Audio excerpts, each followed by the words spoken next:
तारीख थी 24 नवंबर 1971। आसमान में घने बादल छाए थे और बारिश हो रही। पोर्टलैंड के एयरपोर्ट पर एक शख्स आता है जो अपना नाम डैन कूपर बताता है। शरीर पर काला सूट, सफेद शर्ट, आंखों पर काला चश्मा और हाथ में एक अटैची। उस वक्त किसी ने सपने में भी नहीं सोचा था कि ये शांत दिखने वाला आदमी अगले कुछ घंटों में अमेरिका के इतिहास की सबसे बड़ी पहेली बनने वाला है। 24 नवंबर 1971 अमेरिका में थैंक्सगिविंग की छुट्टियों का माहौल था। एक साधारण सा आदमी पोर्टलैंड एयरपोर्ट पर पहुंचा और north west Orient airline flight 305 का टिकट खरीदा। टिकट पर नाम लिखा था डैन कूपर। काला सूट, सफेद शर्ट, काले चश्मे में यह शख्स बिल्कुल एक आम बिजनेसमैन की तरह दिख रहा था। उस वक्त किसी ने भी सपने में नहीं सोचा था कि ये शांत दिखने वाला आदमी अगले कुछ घंटों में अमेरिका के इतिहास की सबसे बड़ी पहेली बनने वाला है। नॉर्थ वेस्ट ओरिएंट आइलैंड की फ्लाइट 305 उड़ान भर चुकी थी। ऊपर अपनी सीट पर आराम से बैठा था। उसने एक ड्रिंक ऑर्डर की और एयर होस्टेस को एक कागज का टुकड़ा थमाया। एयर होस्टेस को लगा कि शायद कोई आशिक मिजाज पैसेंजर अपना नंबर दे रहा है। उसने बिना पढ़े नोट जेब में रख लिया। ऊपर धीमे से मुस्कुराया और उसके कान में बोला, मैडम उस नोट को जरा गौर से देख लीजिए,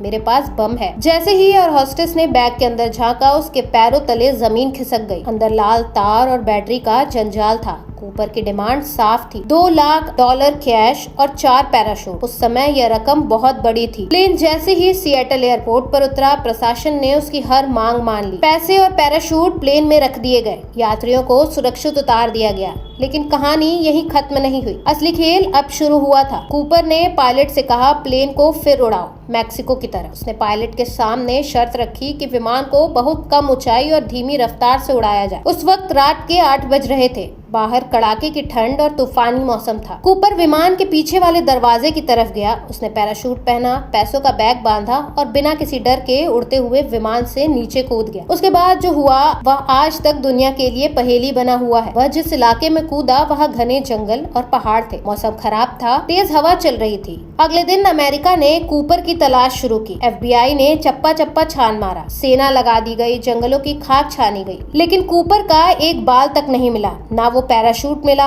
ना कूपर की लाश और ना ही वो पैसे। सालों तक यही माना जाता रहा कि शायद कूपर उस खतरनाक छलांग में मर गया होगा। लेकिन फिर 1980 में एक नई घटना ने इस रहस्य को और गहरा कर दिया। एक छोटा सा बच्चा नदी किनारे खेल रहा था, तभी उसे रेत में दबे हुए $1 नोटों के बंडल मिले। जब सीरियल नोट चेक किए गए तो पूरी दुनिया के होश उड़ गए। ये वही नोट थे जो कूपर को दिए गए थे। इसके बाद सवाल उठने लगा कि पैसा जमीन तक पहुंचा था तो क्या कूपर भी जिंदा बच निकला? क्या वह कहीं नई पहचान के साथ जिंदगी जी रहा है या फिर वो हमेशा के लिए जंगलों में खो गया? ये सवाल आज भी अनसुलझा है। 45 साल तक जांच करने के बाद 2016 में FBI ने यह केस बंद कर दिया। सैकड़ों संदिग्धों से पूछताछ हुई, हजारों थ्योरी सामने आई, लेकिन असली DB कूपर कौन था यह आज भी दुनिया नहीं जानती। आपको ये कहानी कैसी लगी हमें कमेंट सेक्शन में जरूर बताइए। वीडियो अच्छी लगी हो तो लाइक करें, शेयर करें और हमारे चैनल को सब्सक्राइब जरूर करें।